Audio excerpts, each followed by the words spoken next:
Hello, hello les amis Gémeaux, ascendant Gémeaux, signe lunaire et vénusien en Gémeaux.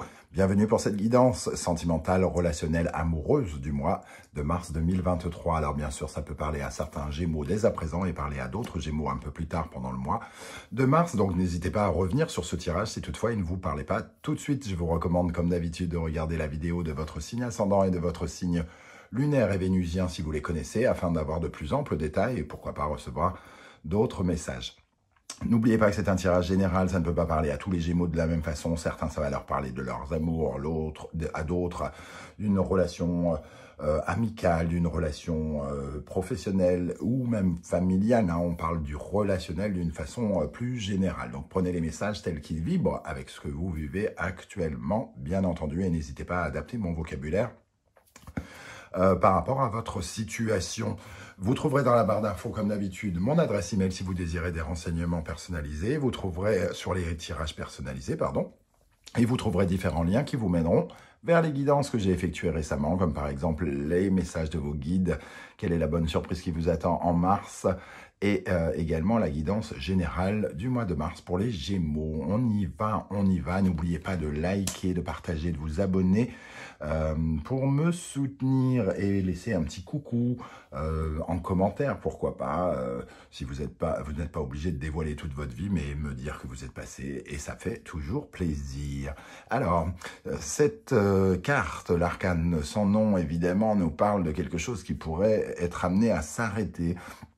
Avec l'arcane sans nom, effectivement, il y a quelque chose qui est tranché ici, une décision qui est prise, peut-être un sentiment inévitable de soit que quelque chose ne fonctionne pas comme on avait prévu et de devoir revoir ses plans, devoir changer quelque chose.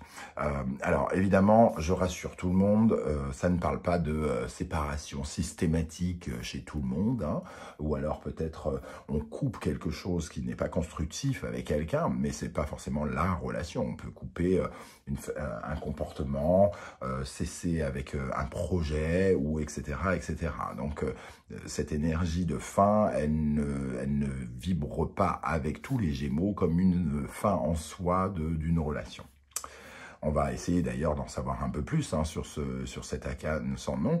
Elle nous parle quand même de quelque chose qui peut ressembler pour certains à une perte. Par exemple, un ami qui est parti vivre autre part, donc on se sépare de quelqu'un, pourquoi pas, ou d'une récolte qui n'a pas lieu comme on aurait voulu. On attendait une récolte avec l'arcane sans nom et elle n'est pas venue, ou elle met beaucoup plus de temps. Ça peut nous parler d'une certaine forme de découragement aussi, tout simplement, de pessimisme, d'une certaine forme d'influence aussi, une influence morbide, quelque chose qui ruine un peu nos chances pour certains. Alors, on va essayer d'en savoir plus, notamment avec les énergies de l'oracle de l'ultime vérité. Ici, nous avons le monde, ok, le travail et la neige. Bon, ça confirme quand même qu'il y a quelque chose qui change ici. Nous avons le monde qui nous parle de la fin d'un cycle, d'arriver en haut d'un certain cycle qui nous permet une certaine forme d'évolution. On voit l'énergie du travail avec cette faux qui vient couper quelque chose. On retrouve la même faux que dans l'arcane sans nom, d'une certaine manière. Et la neige qui nous parle d'un nouveau commencement. On voit cette route immaculée, personne n'y est encore passé. Il ne vous reste plus qu'à finalement dessiner sur la neige votre route. Alors, évidemment, pour certains, avec la carte du travail, ça peut nous parler d'un relationnel professionnel qui se termine. On laisse derrière soi des personnes parce que, par exemple, on a changé de travail, parce qu'il y a une mutation, parce que on arrête une activité qui fait que, évidemment, les personnes avec qui on travaillait, on les verra d'une autre façon, on les verra moins, ou on ne les verra plus en fonction de la situation dans laquelle vous êtes. Mais on sent quand même bien qu'on passe de l'énergie de la dernière carte, entre guillemets, à l'énergie de la première. Et qu'on est peut-être obligé de prendre des décisions ici avec de trancher et de recommencer quelque chose. Alors, On va regarder les énergies pour les célibataires ici. Alors, cette fois-ci, j'ai rajouté des énergies pour les célibataires, mais évidemment, tout le tirage parle aussi bien aux célibataires qu'aux couples, hein, mais parlera évidemment de façon très différente. Alors, pour les célibataires, nous avons l'énergie de l'âne et l'énergie du lapin.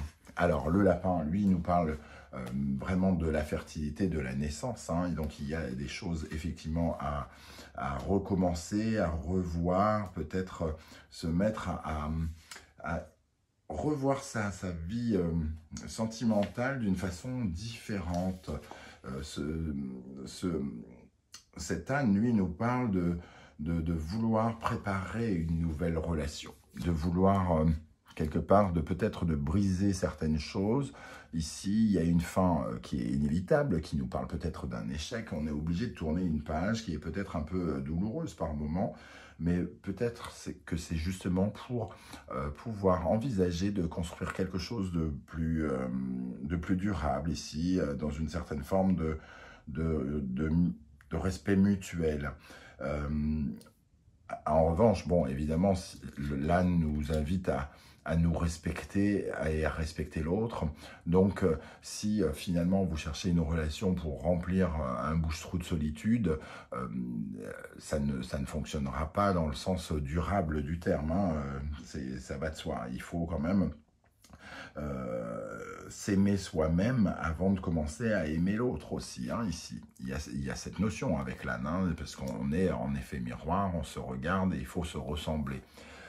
Avec la fertilité naissance, en tout cas, c'est un peu comme si on commençait à regarder à nouveau du côté du marché des célibataires et l'envie aussi de recréer quelque chose. Mais il y a peut-être certaines choses à voir par rapport à quelque chose qui s'est brisé.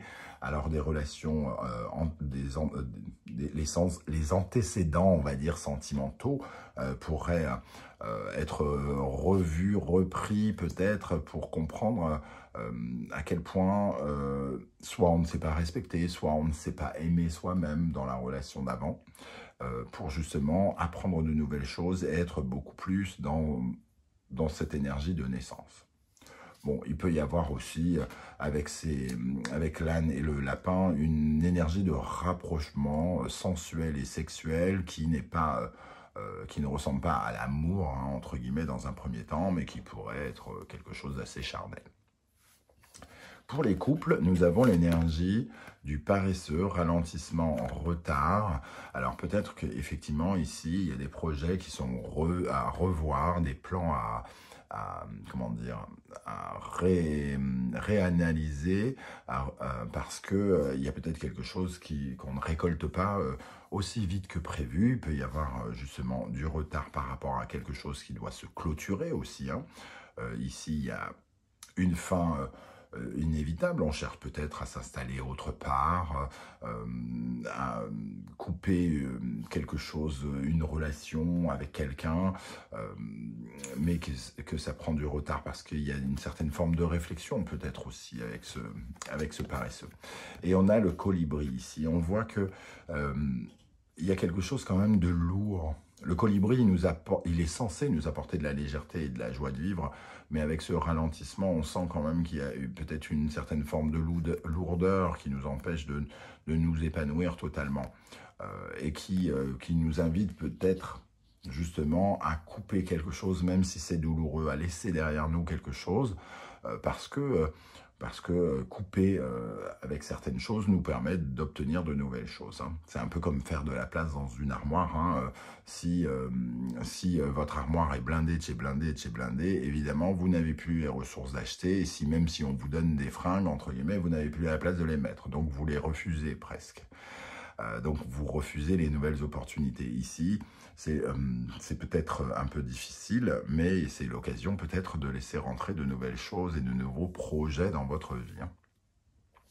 Alors, quel sera votre état d'esprit, les amis Gémeaux, pendant le mois de mars dans le domaine sentimental, relationnel, amoureux? Le fou, on retrouve une énergie qui nous parle de nouveauté, en tout cas. Ici, le fou, alors, avec cet arcane sans nom inversé, le fou, on peut le voir quand même sur plusieurs degrés, c'est-à-dire qu'à la fois, peut-être qu'il y a une nécessité de se jeter à l'eau, de commencer quelque chose, mais évidemment, le fou dit que peut-être il y a quelque chose qui s'est déréglé entre-temps, et que votre état d'esprit, c'est que quelque chose a dégénéré, que vos pensées amoureuses, sentimentales, relationnelles, se sont peut-être délitées au fur et à mesure du temps. Ici, ça nous parle d'un arrêt qui a créé certains torts, peut-être pour certains. Le fou, il invite à reconnaître ses torts et à reconnaître les torts de l'autre, par exemple. Ou alors, votre état d'esprit, c'est tout simplement de commencer quelque chose et de laisser tout un aspect un peu relationnel de côté. Vous lancer dans de nouvelles aventures professionnelles et savoir que, même si ça vous en coûte, que vos collègues vont forcément avoir désormais une nouvelle place dans votre vie. Et ça peut représenter une certaine forme de perte pour certains d'entre vous, c'est-à-dire on est très attaché à tel collègue et que quand on part, il faut transformer cette amitié en autre chose, par exemple. Voilà, il y a cette notion-là. À quelle énergie... Alors, non, d'abord, avec le fou, nous avons la papesse. Alors, la papesse nous parle d'analyse, de réfléchir sur les choses, d'écouter sa voix intérieure. Ici, il y a quelque chose qui vous invite à ce nouveau départ, à cette nouvelle aventure, même s'il y a des petites choses compliquées, que vous ressentez des énergies de doute, de peur, de dérèglement et des choses qui changent un peu votre façon de penser. Ici, vous sentez qu'il y a quelque chose, qu'il y a des choses que vous devez laisser derrière vous, j'ai l'impression. La voix intérieure de la papesse, c'est un peu cette intuition qu'il faut vous lancer dans de nouvelles aventures. On le sent avec cette naissance, on le sent avec la neige, on le sent avec cet arcane sans nom. Et on sent que vous avez peut-être besoin d'aller vers de nouvelles aventures relationnelles, amoureuses et pourquoi pas affectives, d'une façon plus générale. À quelle énergie vous tournez le dos, les amis Gémeaux? La justice. Alors, la justice ici, c'est soit une certaine forme d'injustice, tout simplement, c'est-à-dire qu'il y avait des choses qui étaient, que vous jugiez injustes dans une relation, dans quelque chose. Il y a peut-être eu un faux procès, un mauvais procès, des procédures même judiciaires pour certains, des divorces ici. En tout cas, il y avait quelque chose qui était un peu à juger anormal. Qui ne vous comblait pas, j'ai l'impression, avec cette justice. Il y avait une certaine forme de désordre ici. Et on veut tourner la page pour aller vers quelque chose de nouveau. Alors la justice peut représenter des affaires légales, je parlais de mutation ou de quitter un emploi et donc changer de cadre relationnel professionnel. Ça peut être une procédure judiciaire, justement. Quelque chose, entre guillemets, qui vient couper. Un peu comme si, alors je vais reprendre ce parallèle, mais ça ne concerne pas que le professionnel pour certains d'entre vous, comme si une décision de justice ou quelque chose venait couper quelque chose que vous voulez, mais que comment dire, l'effet papillon a une répercussion sur autre chose. On coupe avec quelque chose, mais finalement, on coupe avec quelqu'un à cause de cela. Voilà, c'est un peu l'énergie que je ressens ici. Quels sont les freins que vous allez rencontrer pendant le mois de mars, les amis Gémeaux, dans votre domaine relationnel, amoureux, affectif, la lune? Peut-être que vous ne savez pas exactement où vous allez, vous avez peut-être encore beaucoup de doutes, une certaine forme de tristesse peut-être aussi avec cet arcane sans nom par rapport à quelque chose qui se termine, alors que de nouvelles choses s'offrent à vous, inéluctables et inéluctablement, des nouvelles choses se terminent, mais vous êtes peut-être encore dans la zone un peu d'ombre ici, à attendre des éclaircissements qui pourraient venir. Alors, il peut y avoir aussi pour certains des préoccupations familiales. On retrouve la papesse ici qui nous parle de la mère, peut-être changer, se lancer et gagner de l'indépendance par rapport à sa mère ou par rapport à quelqu'un de très maternant. Et ici, il peut y avoir une problématique justement un petit peu familiale pour certains. Parce que c'est un frein hein, et que ça vous ralentit. On a le 9 de coupe. C'est un peu comme si on parlait de plusieurs aspirations différentes. Alors pour les couples, peut-être que on a envie de se lancer dans quelque chose et en fait on rencontre ici beaucoup de doutes et quelqu'un qui n'a pas les mêmes rêves que nous, qui n'a pas les mêmes aspirations et qui s'oppose, c'est un grand mot, mais quelqu'un qui finalement ne voit pas vos projets, votre façon de faire de la même façon que vous ici. Hein. Le 9 de coupe, il nous parle vraiment de cela, de cette... du fait de manquer de cohérence par rapport à ces désirs.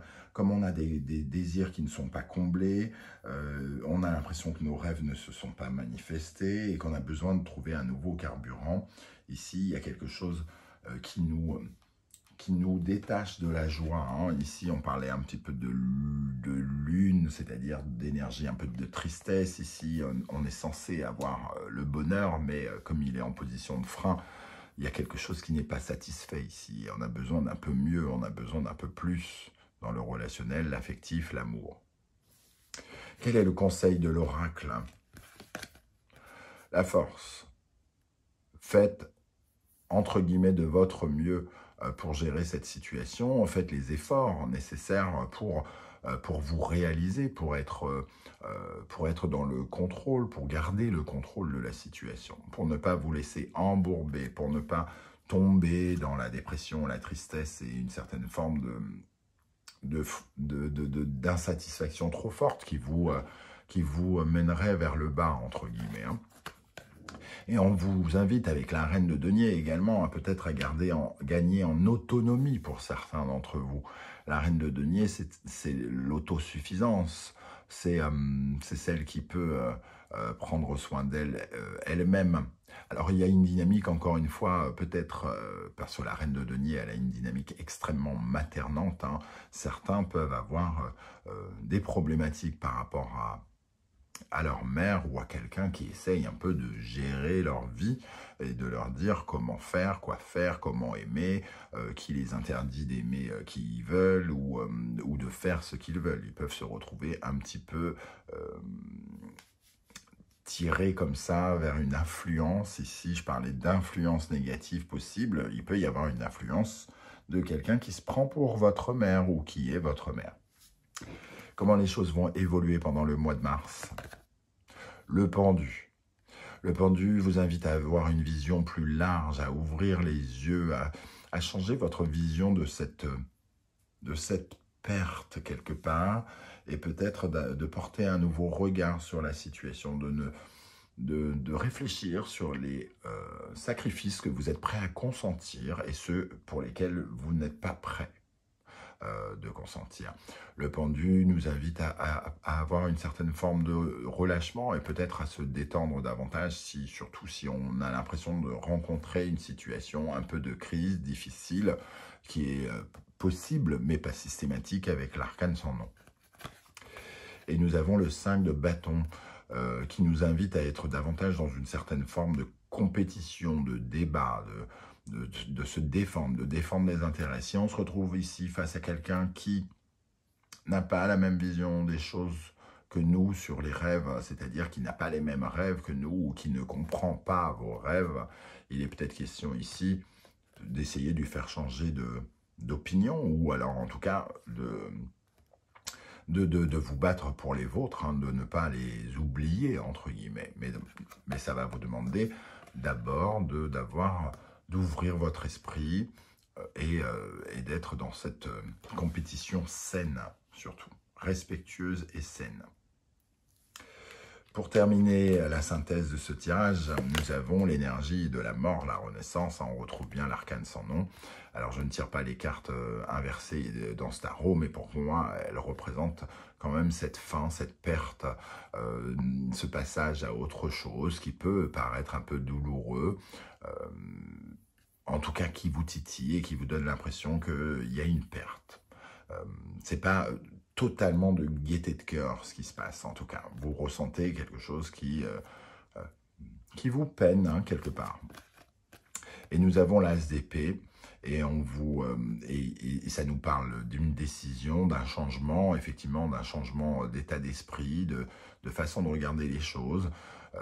Un véritable changement s'opère, ce qui présage d'autres choses, de nouvelles choses et de bonnes choses. Alors évidemment, l'as d'épée, on peut le rattacher avec cette justice, hein, une décision qui est prise, un contrat qui se termine, une association qui se clôture, ça s'arrête, des projets en couple qui ne vont pas plus loin, pourquoi pas. En tout cas, on est obligé de revoir ces plans de façon différente ici, et peut-être pour certains d'imaginer de nouvelles rencontres, d'aller vers de nouveaux objectifs, de nouveaux plans. Voilà les amis Gémeaux, comment je ressens ce tirage. Alors évidemment, vous ne prenez que ce qui vibre avec ce que vous vivez. N'hésitez pas à commenter, à me dire comment vous avez ressenti ce tirage. Si vous ne voulez pas dévoiler votre vie tout entière, vous pouvez mettre juste un émoticône ou un smiley. Ça me fera plaisir de voir que vous êtes passé et de vous faire un coucou. Merci en tout cas pour vos likes qui sont très très importants. Vous avez particulièrement joué le jeu ce mois-ci et ça se sent, ça se voit. La chaîne a un tout petit peu monté, c'est-à-dire qu'elle est un petit peu plus exposée et je vous remercie de cette aide. Je vous dis à très très bientôt les amis Gémeaux avec cette fois-ci une guidance 100% professionnelle. En attendant, prenez bien soin de vous. Merci d'être là et à bientôt. Ciao ciao.